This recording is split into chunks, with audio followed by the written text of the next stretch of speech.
All right, well, welcome back. And in this video, we'll go ahead and take a look at the integrated rate law.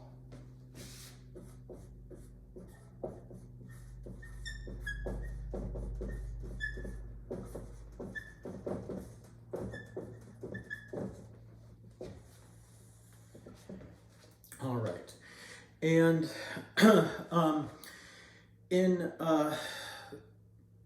well, first let me start by saying that you need to be able to, based on data that you see, figure out whether or not you have a differential rate law or an integral rate law. So, or integrated rate law, I should say. So a differential rate law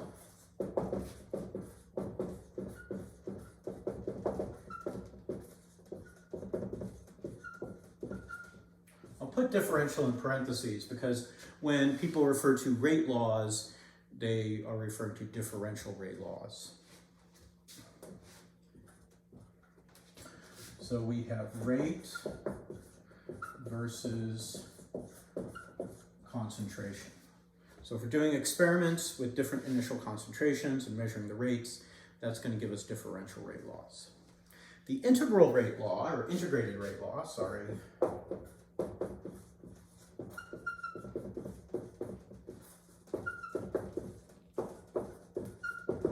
we would do a single experiment and measure the change in concentration over time.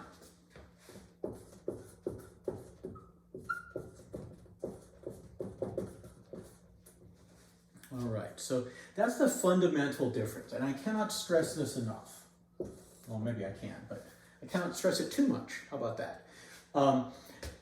It's really important when you're doing problems to know which form of the rate law you're trying to determine. So if you have data that are rate and concentration, it's going to be the regular differential rate law. If it's concentration versus time, then it's going to be the integrated rate law. All right, so now that I've established that, we'll get started. Let's look at a first order reaction. Now, my regular rate law, or differential rate law,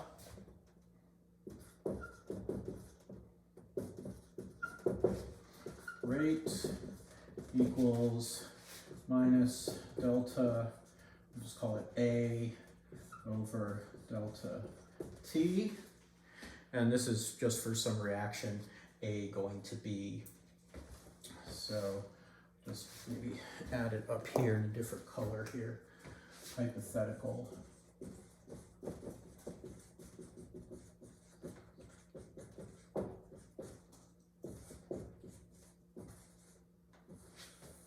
Okay, so this is just my general hypothetical reaction.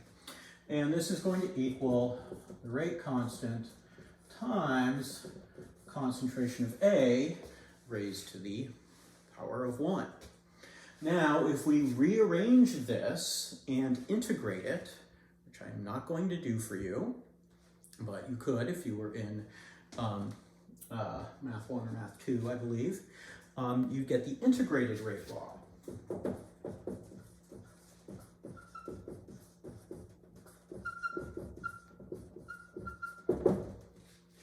And the integrated rate law states that the natural log of A equals minus KT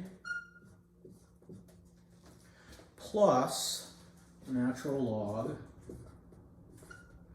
of A naught. So, and this is our initial concentration of A. This is initial concentration. That's what the naught means. In alternate form, we could also write it as ln of A over A naught over A, sorry, A naught over A equals KT. Okay, so this is an alternative way that we could write this. And notice that this is in the form of y equals mx plus b. So a plot, so this is our y, and that's our m, and that's our x, and that's our b there. So if we plot the natural log of the concentration versus the time, the slope of that line will be the negative of the rate constant. So one way that you can determine, based on concentration versus time data, one way that you can determine what the order of the reaction is you can see, is it first order? Well, I will plot my natural log of A versus time, and if it's linear, if it's a line, then I know it's first order. Now, there's some other interesting things here too. So feel free to pause now, copy this down. Okay, we're back, and we'll keep talking about first order actions here.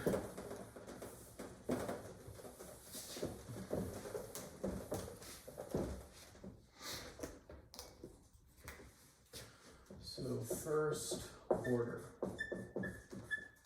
And I want to introduce the concept of half-life.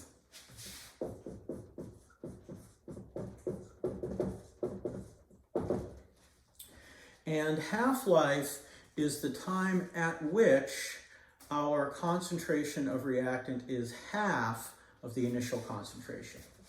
So it's the time at which A, and I'll give it a little 1/2 there, equals 1/2, well, no, I won't give it a half there. Yeah, I guess I do have a 1/2, equals 1/2 of A naught. Okay, so we have exactly half the starting concentration. So let's take a look at an example.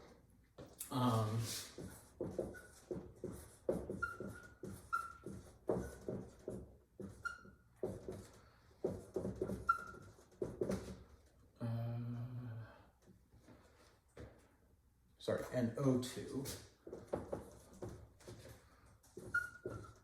plus O2. So we'll look at this reaction, and let me break this a little neater for you guys here.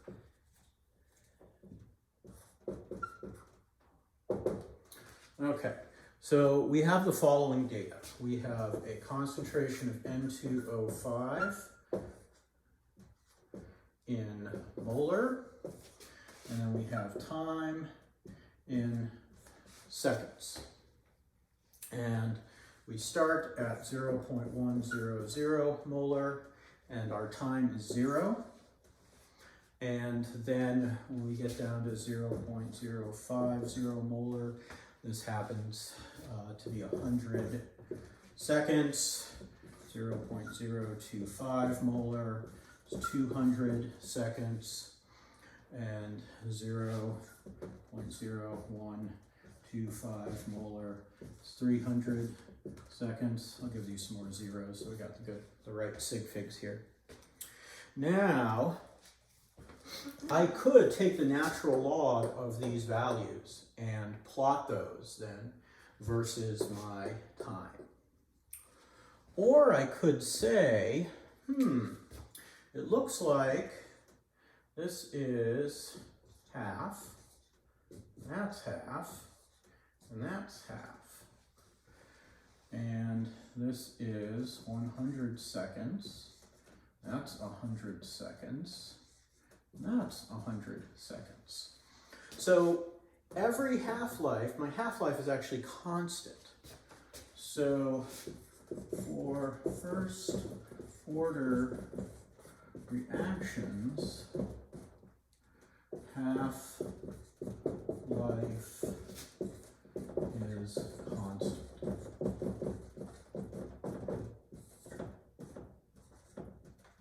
Okay, so what does that mean? Well, it means that no matter where we are, if we time the reaction and see how long it takes the concentration of reactant, how long it takes that to drop by half, then we're going to get a period of, in this case, 100 seconds. That's our half-life, okay?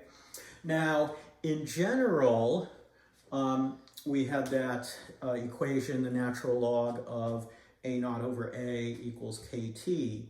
We can go ahead and plug in this relationship, and what we end up getting is that we get, I'll write it out here. So we have the natural log of, now we'll have A naught over A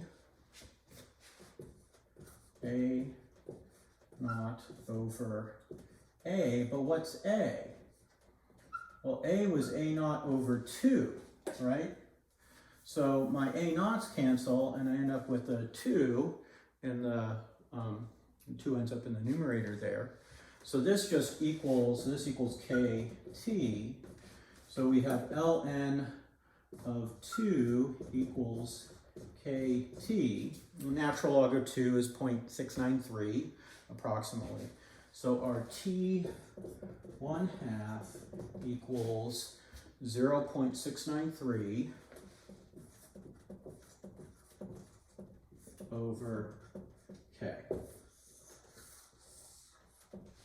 And this is our expression for the half-life of a first order reaction. All right. Now, again, I could plot the natural log of my N2O5 concentration versus time. I would get a straight line. Or I could look and see if my data were such that, oh, I can see that I've got half as much at this time point than I started with, and half as much as I had there, then half as much.